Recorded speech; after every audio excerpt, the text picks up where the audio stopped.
friends, welcome to Madurai to Malaysia cooking channel. இன்னைக்கு நம்ம ஒரு சூப்பரான மதுரை ரெசிபி தாங்க பார்க்க போறோம். இதுக்கு பேரு மதுரை மீனாட்சி காபி பாரோட ஸ்பெஷல் ரவா அப்பம். வாங்க இது எப்படி பண்ணலாம், இதுக்கு என்ன தேவையான பொருட்கள் பார்க்கலாம். 1 கப் ரவை, 1 கப் சர்க்கரை, 1 கப் மைதா, 1 கப் துருவின தேங்காய் பூ, சிட்டிகளவு ஏலக்காய். இப்போ ஒரு பவுல் எடுத்துக்கங்க. அதில் ரவையை போட்டுக்கோங்க. அது கூட மைதாவையும் கலந்துக்கங்க. இப்போ இது ரெண்டையும் நல்லா கலக்கிக்கங்க.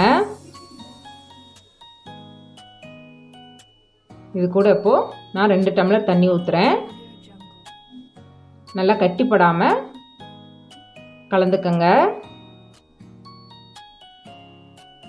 ரொம்ப தண்ணி ஊற்றிட வேண்டாம். இந்த மாதிரி கட்டிப்படாமல் கலந்துக்கங்க. மாவு கொஞ்சம் கெட்டியாக தான் இருக்கணும். இப்போது சர்க்கரையை கலந்துக்கலாம். சர்க்கரை கலந்தோடனே கொஞ்சம் தண்ணி போடும். சிட்டிகை அளவு ஏலக்காய் சேர்த்துக்கோங்க.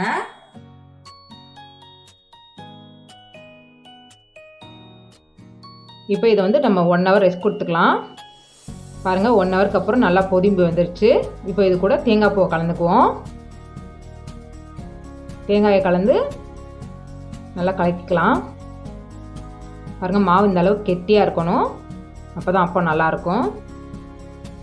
அப்பம் பொரிச்சு எடுக்கிற அளவுக்கு எண்ணெய் விட்டுக்கோங்க. இந்த மாதிரி சின்ன சின்னதாக ஒரு குழிக்கரண்டியில் ஊற்றுங்க. அப்போ தான் அப்பம் நல்லா பஃபியாக சூப்பராக வரும். சின்ன சின்னதாக ஒவ்வொரு அப்பமாக ஊற்றி எடுங்க.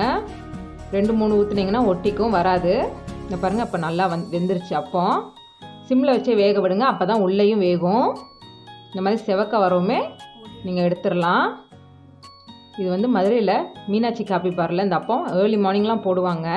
இந்த அப்பத்தை சாப்பிட்டு அங்கே கொடுக்குற ஃபில்டர் காப்பியை குடிச்சிங்கன்னா சும்மா அப்படி தாங்க இருக்கும். நான் இப்போ எல்லா அப்பத்தையும் பொரித்து எடுத்துட்டேன். இது மேலே நல்லா பார்க்க மொறுமொறுன்னு இருக்கும். உள்ளே ரொம்ப பஃபியாக சாஃப்டாக இருக்கும். தேன் போல் உள்ள ஒரு ஸ்வீட். அவ்வளோதான் ஃப்ரெண்ட்ஸ், சூப்பரான மதுரை மீனாட்சி காபி பார் ஸ்பெஷல் அப்போ ரெடி ஆயிடுச்சு. இது ரொம்ப சூப்பராக இருக்கும். உங்களுக்கு அடுத்து வேற என்ன ரெசிபி வேணுங்கிறத கமெண்ட் பாக்ஸில் கமெண்ட் பண்ணுங்க. கண்டிப்பாக நான் செஞ்சு காட்டுறேன். லைக் பண்ணுங்க, ஷேர் பண்ணுங்க, சப்ஸ்கிரைப் பண்ணுங்க, பெல் ஐகான் கிளிக் பண்ணுங்க. எங்க அம்மா சமையல வீட்டுல நீங்களும் செஞ்சு பாருங்க. எங்களுக்கு கமெண்ட் பண்ணுங்க. பாய்.